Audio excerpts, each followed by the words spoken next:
Yes, this is it. This is the Zinwa Q25 or the 2025 BlackBerry Classic with Android on it. Let's get into it.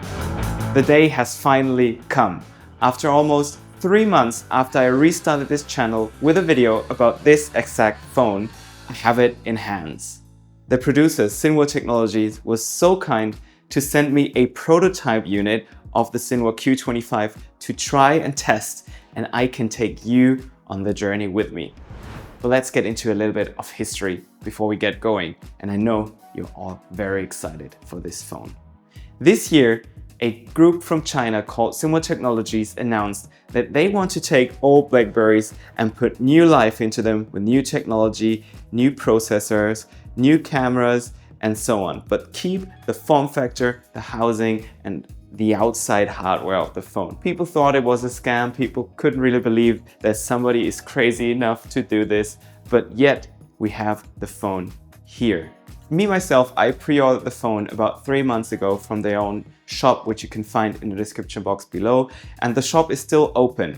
Zinwa has a Discord channel, and I will leave a link to that channel in the description box below, where they share all of their progress, all of their updates, where they chat with people back and forth about the phone. And they made a lot of progress in the recent days, and it's gone so far that I have the phone here now. So for news about when this phone will ship and when you can get your phone, stay tuned, stick to the video, we'll talk about that later. A disclaimer up front, this is not the production ready phone. This is a prototype. So you can see that the hardware is pretty banged up. The charging port on the bottom for the USB-C port, which they installed, is kind of wonky and doesn't look too nice. The phone is used. Zinwa told me that all the hardware issues that they now have on this phone will be resolved on the production units. But what is the Zinwa Q25? Well, it's basically a BlackBerry Classic from back in the days, from the outside. And the BlackBerry Classic is special for me because it started this channel about 8 years ago, and it was my all-time favorite phone. But they used the BlackBerry Classics and put new motherboards on them, a new processor with the MediaTek G99, 12 gigabytes of RAM. They have new storage with 256 gigabytes. They put new cameras in it, so a 50 megapixel unit on the back and an 8 megapixel unit on the front. They also changed the battery, so now there is a 3000 mAh battery inside, and I can tell you now that this battery lasts a great amount of time.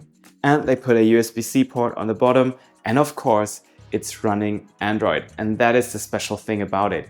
You can pretty much use a BlackBerry Classic that we all loved in 2025 without any compromises. So I've had this phone for a week now, and I've used it for the past week quite intensively. And I'll just tell you everything that I found out.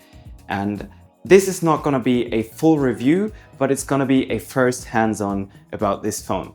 So I'll start on the outside of the phone and then get into how everything is performance-wise. So on the outside of the phone, let's start from top to bottom.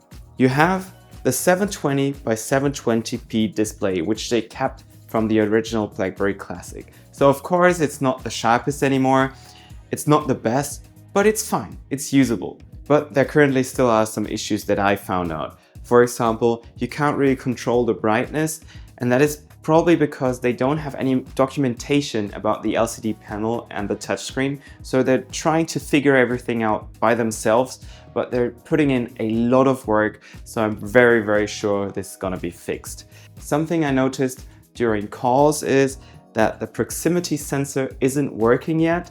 So it doesn't turn off when you put the phone to your ear. So you sometimes press some buttons, but again, I'm sure they will resolve those issues. But what I can say is that it has voice over LTE, so calls sound very nice, and the recipient is also hearing me very, very nicely.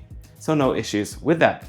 Something else I noticed with the touchscreen is that multi-touch isn't working yet, so you can zoom in on pictures or on Google Maps which is kind of problematic now, but again, I'm very sure they're gonna fix it. If we look below the display, we have the toolbar that the BlackBerry Classic or the BlackBerries in the past were famous for. So you have the call answer BlackBerry button, you have the trackpad, the back button, and you have the call end button.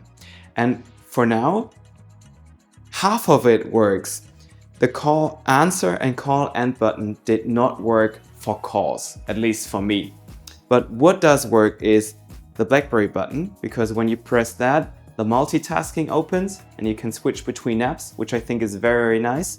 The back button works, so you can go back in menus, and the call end button works to close apps. So it's very nice. You don't need on-screen controls. You don't need to use gestures. You can just use the toolbar. And of course, the most important thing of the toolbar, the trackpad, is working as well. And that's something I really appreciate, because I heavily used the trackpad on the BlackBerry Classic back in the day. So you can use it in a very similar way as you would use it in BlackBerry 10.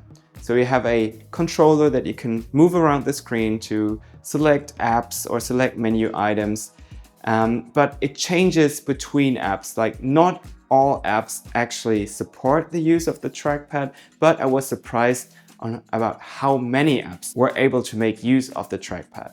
So for example, I use it to select my apps, I use it to scroll in apps, I use it to scroll on web pages, I can flick between Spotify, music, I can flick between my multitasking, so it is actually quite useful. And something else that I really like is that when you press the shift button and then move the trackpad along while typing, you can actually select the text you typed on, and you can move around the cursor in the text field. So it is very similar to BlackBerry 10. Of course, not all features are yet implemented that we had on BlackBerry 10, but again, I think they'll do a lot of work to bring some of the BlackBerry 10 features into the keyboard section. And when we go down to the keyboard, it is of course the BlackBerry keyboard we all love, and it seems to be an original one, so it's not an aftermarket unit, so the clicks feel nice. You can use everything, you can type just normally. You can use the Alt key, you can use the symbol key to bring up emojis, so it does work very nicely. When I received the phone, the trackpad didn't work, so I opened up the phone to check it out, and it just was a small ribbon cable that wasn't connected yet to the trackpad. So of course, again, this is still a prototype and it's not production ready.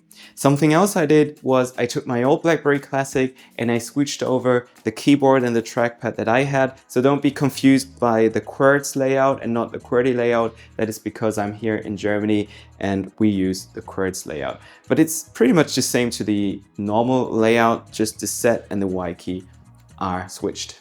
So when we go to the back of the device, we of course have the camera, which they say is a 50 megapixel unit. And if we turn to the front again, we have the 8 megapixel front facing camera.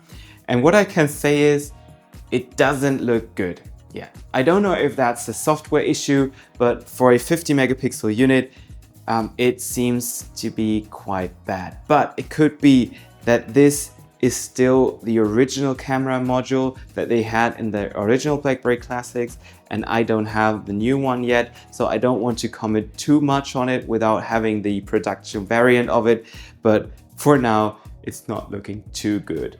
Also on the front, next to the camera module, we have the notification LED, which sometimes works. I didn't figure out yet how to use it for app notifications. I just saw that when the battery is empty, it starts to flash. When you charge it, it turns red. And when the battery is fully charged, it turns green. So I have to dig more into that.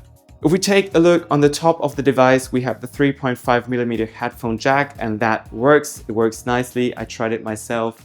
Everything works, and you can also pause and mute the music, so that's nice. On the side of the device, we have the volume rockers. Volume up, volume down works nicely, and the middle button acts as a mute switch, which is also quite handy. On the bottom of the device, we have, as I said, the USB-C port, which they put into the device, and on the other side, we have the SIM card slot and an SD card slot, which are fully functional, but what the phone doesn't offer is a virtual SIM card. So that's enough for the outside of the device. Let's get into the phone. This phone is running Android 14 and it's doing that very, very nicely. It's quick, it's snappy, it works without any problems as far as I can see. Of course, because of the display size of 3.5 inches in a square size, sometimes apps don't feel optimized for that screen size, but in most cases, it actually works nicely. So Instagram works, but of course you have the problem with the display size. You have TikTok, which works. All the social media apps work. I didn't have any app crash in the time that I used it, so that feels very, very nice. Out of the box, it comes with a stock Android launcher. I don't really like that. It was just everything felt too small and I wanted to get more of the BlackBerry 10 feel. So I installed an own launcher, which is Launcher, and I installed the BlackBerry 10 icon pack, and I'll leave links to those in the description box below. And now with the wallpaper that is BlackBerry 10, with the icons, with the icon size that I changed to look more like BlackBerry 10, it does actually feel like an original BlackBerry Classic. So as I said, I've used it for the past week and it's very, very usable. Of course, sometimes you feel that this is still a prototype unit. The vibration motor doesn't work. As I said, the proximity sensor, sometimes the touchscreen doesn't react the way I want it to, but this is just occasionally. So I think this is all things that I still need to fix. And yeah, so I think they will. What I really, really like about the phone is that you can use it with one hand. When you carry it around in your pocket, you don't feel it as much as with the modern smartphones. And I just like the nostalgia of it, using it like back in the day and having all of the features that we all missed when BlackBerry 10 slowly died. So can you buy this phone? Yes, you can. The link to buying this phone is still active, and they just announced in the Discord group that they actually ordered 10,000 batteries for it, 4,000 motherboard units, and they say that the mass production will start on the website.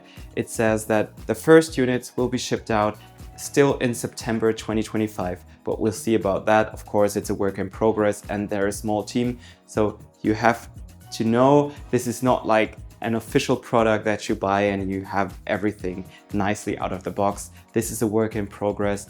It's just amazing that people still do such things, and I just hope everything works out nicely. So this is the first hands-on look on the Zinwa Q25. Let me know in the comment section below on what you want to know about this device. Are there things that you want to see, apps I need to try? Just tell me in the description box below and I will do it, because I know there's a lot of attention on this device and you want to know a lot. Also, if you like this video, please make sure to give it a like, subscribe to this channel to stay updated with the newest videos, of course, about the BlackBerry Classic Zinwa Q25 and all of the other videos I do. Also make sure to follow me on my social media channels, Instagram and X. And this has been it for this video. I know you've waited a long time for it, and now we're here with the Zinwa Q25. See you in my next video. Until then, bye bye.